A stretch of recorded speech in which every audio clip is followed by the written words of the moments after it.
Hello and welcome to the Saturday News. My name is Phil Chambers and I am here with Gareth Morgan as ever. Probably not going to be as much fun today because most of this news is going to be quite statement heavy. I'll put that out there, and all talking about this hashtag speaking out that's obviously been going on Twitter over the last few days. Now, links to all the stories today are in the description below, so you can click the timestamps to go straight to them. But first up, WWE have released Jack Gallagher. They released a incredibly short. WWE has come to terms with the release of Jack Gallagher. That's it. He was accused of sexually assaulting a woman at a New Year's Eve party, and then someone else came out anonymously saying further allegations. And yeah, that's pretty much it. The first of the sort of WWE guys for WWE to take action on, coming from this hashtag speaking out. Yeah, it's one of those where you felt like it was potentially coming, because there's been obviously a lot of statements coming out right now, and WWE have to take some action to a certain extent. Obviously, these are accusations at this point. You have to be super sensitive with the fact that they are accusations. You don't want to say just accusations, because nothing that is being accused is by any means just anything. They're serious accusations.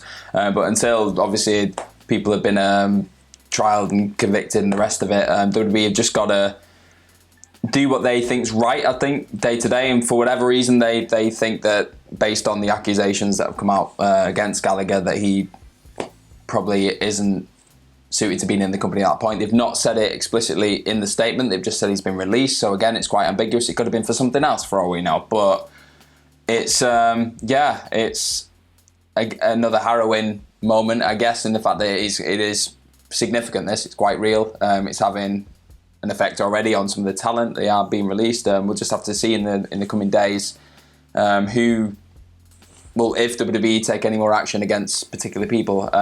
Talking of, obviously, like we said, this news is going to be super heavy on the speaking out movement. And Matt Riddle is one of those people who has been accused on Twitter. And he debuted last night. There was obviously a big build-up towards his debut on SmackDown. And he did debut. He got a win over AJ Styles, which was a big win. But it's quite hard to spend a lot of time going, wow, this is incredible. This is such a big moment, because it is quite heavily overshadowed by what is going on right now. And Riddle has actually come out since these accusations have been made. He's put a response, a press release, if you will, on Twitter. This was he's been represented by an attorney. It's David J. Rose of Delray Beach, Florida, and this statement is as follows. So I'll just read it off. It says, the press release regarding Matt Riddle. The allegations by this independent female performer are completely false and another attempt to harass and humiliate Mr. and Mrs. Riddle and to try to tarnish their reputation in the community. We have been aware for the last 2 years of this performer stalking the Riddle family. In 2019, our firm had drafted a pleading against this performer to seek an injunction for cyberstalking in the circuit courts for Orange County, Florida. So this is, you're obviously going to speak about a few other people as we go through the news today, but this is the first wrestler that's come out. I believe they were the first, or maybe the other people were. The time frame of this, it's quite hard to pick up who's said what when.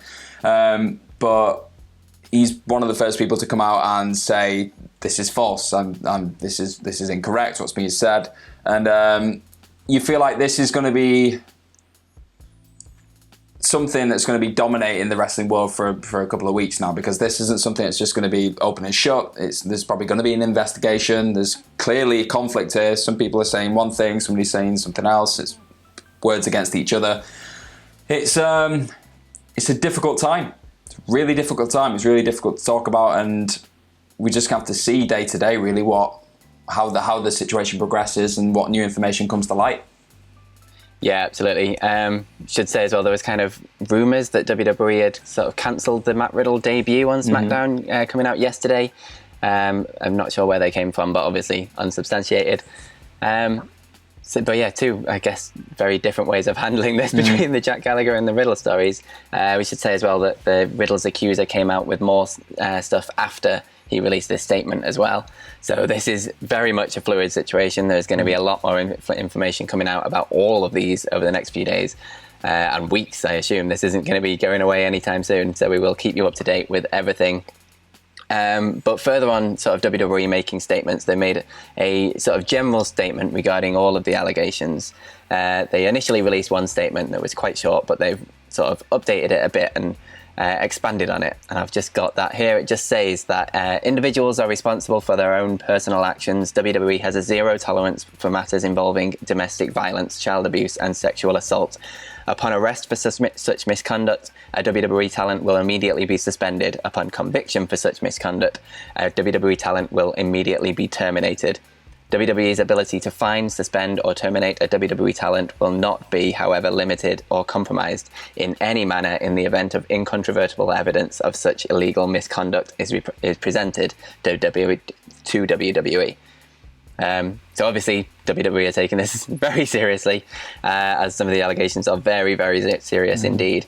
And yeah, like we say, we're just going to be getting more on this as it comes out every day. It seems like every time you look at the hashtag speaking out, someone else has been involved in this. There's new stories coming out all the time.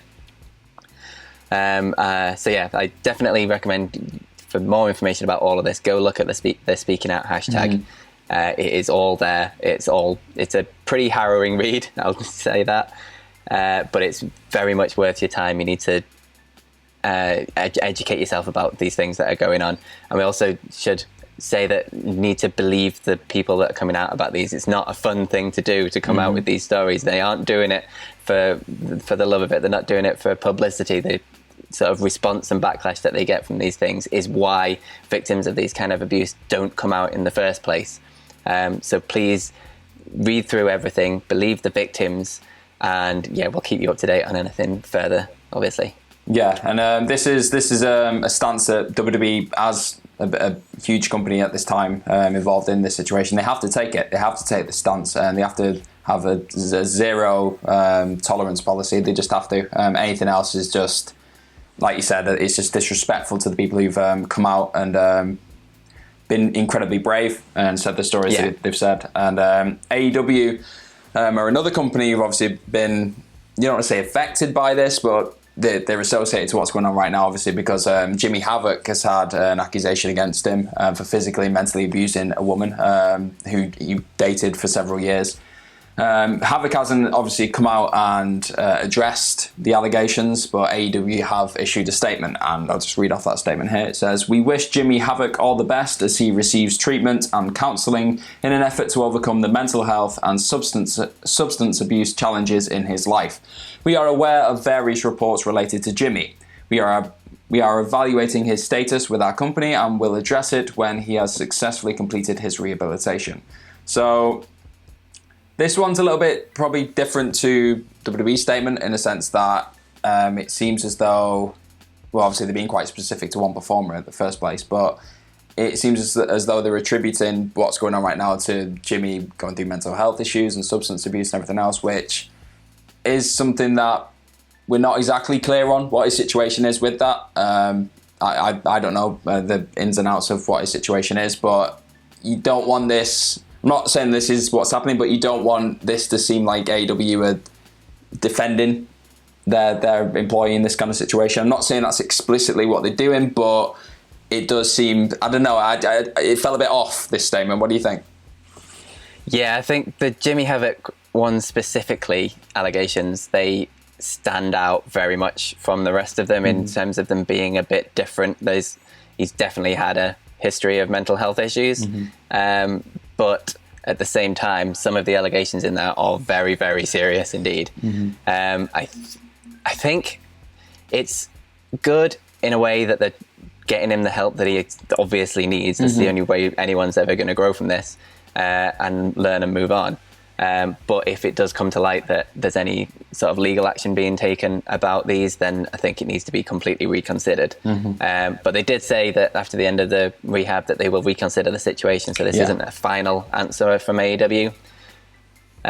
So yeah, I agree with the sort of tact and the way they're handling this. But again, same time, some of those allegations are very serious, and if these turn out to be true, then they definitely need to reassess this. It's like you said, it's such a fluid situation. It's so hard to come to any conclusion about any statement that you see at this point, because it could change in a week. Yeah, totally. Carrying on, even more statements. Jordan Devlin, he's obviously got accused. His ex put up some photos of bruises and things that she'd had that he allegedly gave her. He has come out with a statement on Twitter, one of the few that have, saying that the recent allegations made against me is completely and utterly false and I deny it entirely. This is a case of malicious personal agenda being executed against me on the back of a very brave, true-telling experiences by other women, and I completely denounce it. He goes on to say that he's working with a legal team to see how to proceed. Ligero from NXT UK as well also has many allegations against him. He's come out with a couple of statements saying that the current story that has been released is neither accurate nor true. This is a completely false allegation, and whilst I've done other things in my life that I deeply regret, this isn't an accurate or truthful portrayal of events. This is something I strongly deny and is something I've been in the process of speaking to a legal team about. He also goes on to say, though, that regarding the other statements from other people who have spoken out about the way that they were made to feel and others that have come forward about unwanted messages, I have no excuse. It's inappropriate, it's an embarrassment, and it's an absolute shameful way to act from someone in a position of trust. I sincerely apologize for my actions and any hurt I've caused. I have no justification for my actions in the slightest. In these situations, I have failed people as a friend, as a fiance, and as a decent human being. Obviously, both these guys... especially Jordan Devlin at the minute, who's wrestled for Progress. They've suspended quite a few people. They've suspended Travis Banks, who's also an NXT UK superstar. They've also suspended David Starr, obviously, the other day, and Jordan Devlin and Scotty Davis, who is his tag team partner in Progress, have been stripped of the tag team championships and suspended indefinitely from Progress. No word yet on how NXT UK are handling this situation, but we just go back to that prior statement from WWE that upon like an arrest of things like that, that's when they make the decisions going forward. So it's just more information, more statements. This is just how it is at the minute. It's going to be like this for a while, I think. Yeah, and off the back of that as well, it was reported, I believe it was yesterday or earlier this morning, that the Yorkshire Police have... They've had people come forward in regards to these allegations, and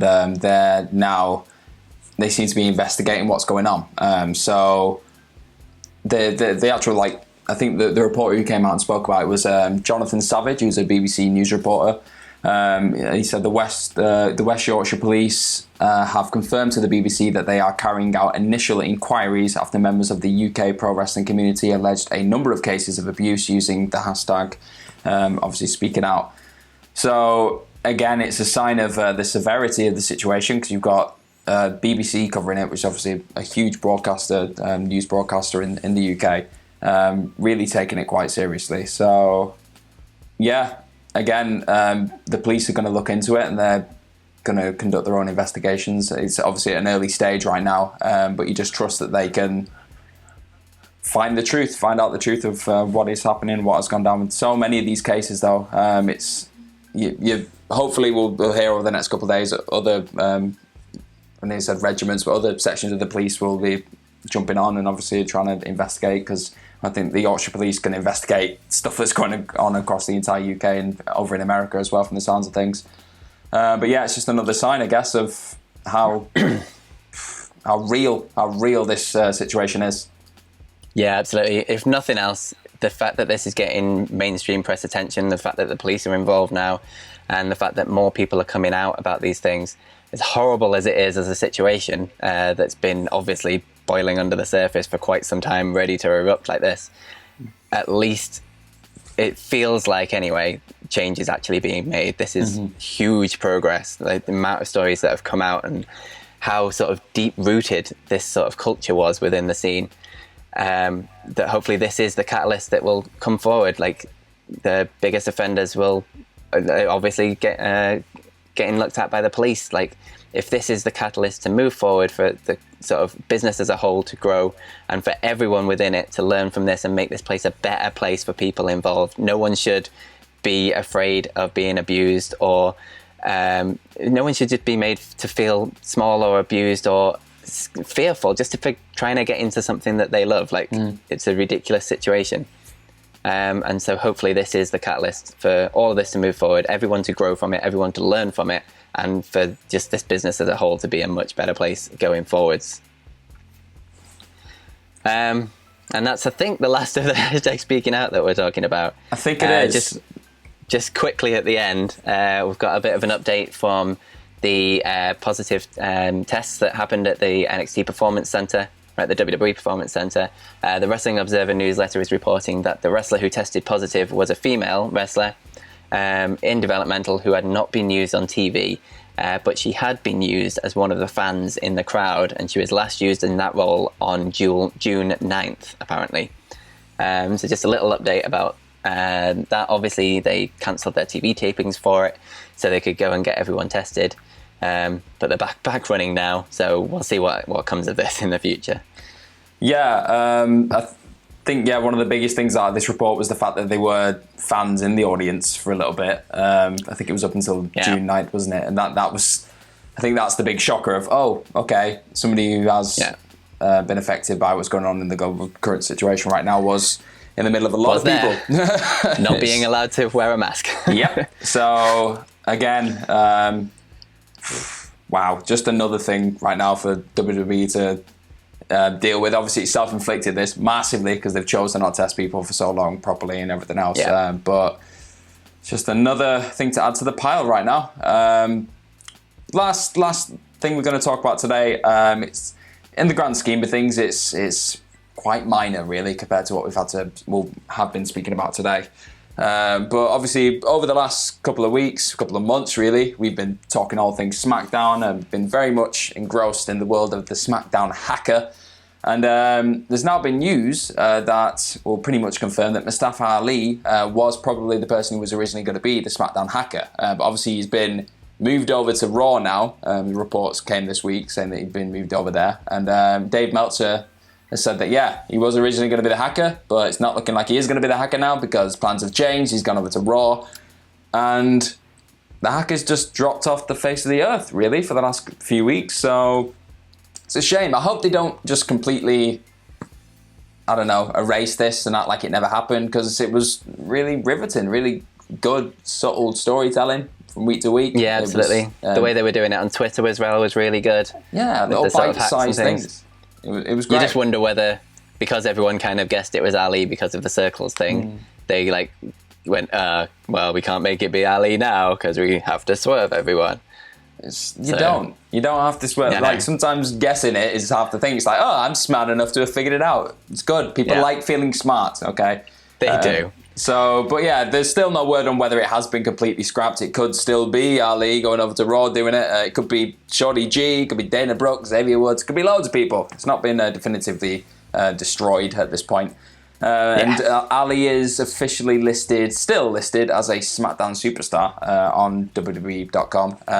But he's expected to head over to Raw once he returns to WWE, even though he hasn't wrestled a match in 2020. Just bring back Ali. He's great. He is very, very good. Shame. And that's the news for today. Thank you very much for watching. If you want to speak to us on Twitter, you can follow us at FilmMyChambers, and you can follow Gareth at GMorgan04. And you can follow everyone at WhatCulture at WhatCulture WWE. Whilst you're there as well, definitely read through the hashtag speaking out. Listen to these stories. It's the only way anyone can grow from this is by hearing these stories.